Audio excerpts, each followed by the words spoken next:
Corona के बढ़ते मामलों को लेकर मोदी सरकार एक्शन में आ गई है। प्रधानमंत्री मोदी वैक्सीनेशन और साथ ही कोविड को लेकर एक हाई लेवल मीटिंग कॉल की गई है।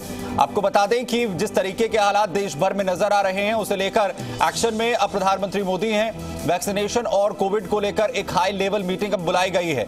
देश में बेतरतीब तरीके से इस वक्त कोविड के मामले बढ़ते हुए नजर आ रहे हैं, जो चिंता कहीं ना कहीं बढ़ा रहे हैं। राजस्थान की हमने आपको ग्राउंड जीरो से लगातार तमाम तस्वीरें दिखाई, आखिर किस तरीके से लोगों के बीच में वैक्सीनेशन को लेकर और साथ ही वैक्सीनेशन के साथ ही तमाम लोगों को सोशल डिस्टेंसिंग को लेकर जागरूकता फैलाने की कोशिश जो है वो हो रही है। इस मीटिंग को लेकर आखिर क्या कुछ उद्देश्य है, क्या कुछ कोशिश है? डिप्टी एडिटर शादाब सिद्दीकी हमारे साथ इस वक्त जुड़ रहे हैं। शादाब जी, क्या कुछ कोशिश होगी इसके जरिए इस मीटिंग में जो सिचुएशन इस वक्त नजर आ रही हैं? ये जो हाई लेवल मीटिंग है जिसको प्रधानमंत्री ने बुलाया था, इसमें cabinet secretary, principal secretary PM, health secretary और इसके अलावा जो सीनियर ऑफिशियल हैं वो सभी लोग मौजूद रहे।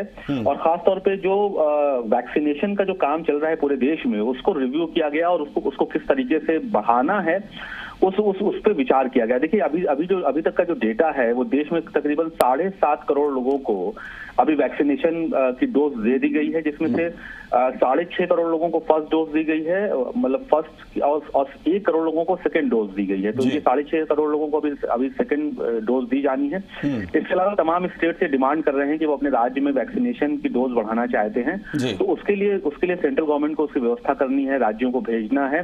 उसको लेकर मीटिंग में बातचीत हुई है। दूसरी बात यह है कि देखिए जिस तरीके से कोरोना के केसेस बढ़ रहे हैं और उसके लिए जो गवर्नमेंट के गाइडलाइन है उसको कैसे इंप्लीमेंट कराया जाए, क्योंकि केंद्र सरकार ने इस मामले को तमाम राज्य सरकारों के ऊपर छोड़ा हुआ है कि वो अपने अपने राज्य के हिसाब से नीति तय करें कि कहाँ पे क्या नियम बनाने हैं, कंटेनमेंट जोन बनाना है कि नहीं बनाना है। इसके अलावा लॉकडाउन आपने देखा कि तमाम राज्यों में, कुछ शहरों में लॉकडाउन लगाए गए। सबसे ज्यादा प्रभावित महाराष्ट्र है, पंजाब है, मध्य प्रदेश है, तो वहां पे लॉकडाउन लगाया गया। राजस्थान की अच्छी बात यह है कि राजस्थान में मुख्यमंत्री ने ये कहा है कि वो फिलहाल कोई लॉकडाउन लगाना नहीं चाहते हैं, यानी शहर में जो आर्थिक गतिविधियां हैं दिन में वो जारी रहेंगी, सिर्फ रात में जो नाइट कर्फ्यू है वो लगाया गया है। तो कुल मिलाकर पूरे देश में जो कोविड की स्थिति है वो बहुत ज्यादा बिगड़ी हुई है, बहुत ज्यादा खराब है। आप अगर कल के केसेस देखिए तो 24 घंटे में 93,249 नए केसेस जो हैं वो कोविड के आए हैं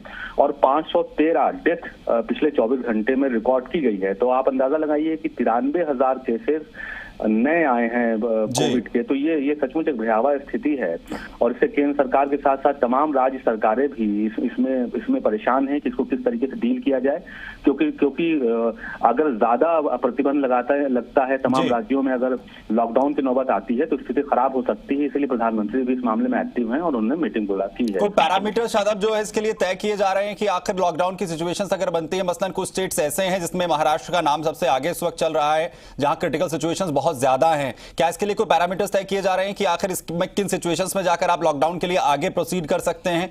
और दूसरी तरफ उन स्टेट्स को लेकर भी क्या कोई बात हुई है जहां पर फिलहाल चुनाव है, वहां पर किस तरीके से सिचुएशन को कंट्रोल में रखा जाएगा? देखिए जिन राज्यों में चुनाव हो रहे हैं वहां तो कोई इसकी पालन नहीं हो पा रहा है। अगर आप देखिए, चाहे वो पश्चिम बंगाल हो, केरल हो, तमिलनाडु है, असम है, वहां पे बड़ी बड़ी रैलीज हो रही हैं पॉलिटिकल पार्टीज की और इसकी लोग आलोचना भी कर रहे हैं। इसमें तमाम पॉलिटिकल पार्टीज के लोग शामिल हैं, उसमें तमाम दलों के लोग शामिल हैं।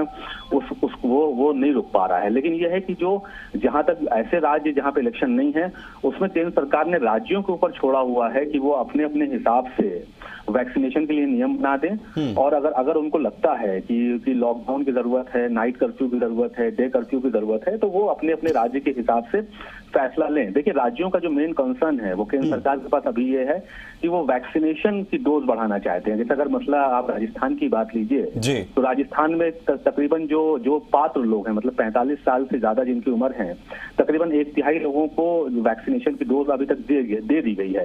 राज्य सरकार वैक्सीनेशन की डोज और बढ़ाना चाहती है, लेकिन सवाल यह है कि इसके लिए केंद्र से उनको वैक्सीन की डोज भी चाहिए होगी तो ही वैक्सीनेशन हो पाएगा। इसी तरीके से अलग अलग राज्यों ने अलग अलग प्रतिबंध किया है। जैसे अगर आप झारखंड की बात लें लें तो वहाँ झारखंड में राज्य सरकार ने मैंडेटरी किया है कि जितने भी टीचर हैं उनको वैक्सीनेशन कराना पड़ेगा, 45 साल के ऊपर के सभी लोगों को वैक्सीनेशन कराना पड़ेगा। सबसे ज्यादा स्थिति देखिए महाराष्ट्र में खराब है कि महाराष्ट्र के मुख्यमंत्री लगातार ये कह रहे हैं कि अगर स्थिति नहीं संभली तो पूरे महाराष्ट्र को बंद करना पड़ेगा, लॉकडाउन लगाना पड़ेगा। तो उससे स्थिति खराब हो सकती है, क्योंकि महाराष्ट्र देश की एक व्यापारिक राजधानी है मुंबई। तो आप कह सकते हैं कि एक बुरा प्रभाव कोरोना का पड़ना शुरू हुआ है, लेकिन प्रधानमंत्री की कोशिश है कि इसको किसी तरीके से रोका जाए। और जो आज हाई लेवल मीटिंग हुई है उसमें इन्हीं सब बातों पे विचार हुआ है कि जो कोविड के केसेस बढ़ रहे हैं उसमें कैसे उसमें कमी लाई जाए। देखिए राज्य सरकारों को ये कहा गया है कि वो सख्ती बरतें, जो लोग कोविड का प्रोटोकॉल नहीं फॉलो कर रहे हैं उनका चालान किया जाए, उनसे फाइन वसूला जाए। जो जिन व्यापारिक बाजारों में चालान उल्लंघन हो रहा है वहां दुकानों को सीज किया जाए। अगर आप मतलब राजस्थान की बात करें तो राजस्थान सरकार भी कड़े कदम उठाने जा रही है और अगले 15 दिन कड़े कदम राजस्थान में उठाए जाएंगे, ऐसा मुख्यमंत्री ने यानी कुछ और सख्ती जो है वो लोगों को देखनी पड़ सकती है। आने वाले वक्त में लॉकडाउन नहीं लगेगा ये जरूर कहा गया था, लेकिन सख्ती के लिए तैयार रहें और जिम्मेदारी खुद भी तय हो। बहुत शुक्रिया हमारे साथ जुड़ने के लिए शादाब सिद्दीकी, डेप्यूटी एडिटर हमारे इस वक्त जो जुड़े हुए थे। जो हाई लेवल मीटिंग कॉल की गई यहाँ पर सेंटर की तरफ से प्रधानमंत्री नरेंद्र मोदी ने उसे लेकर बातचीत जो है वो की गई है। निजाम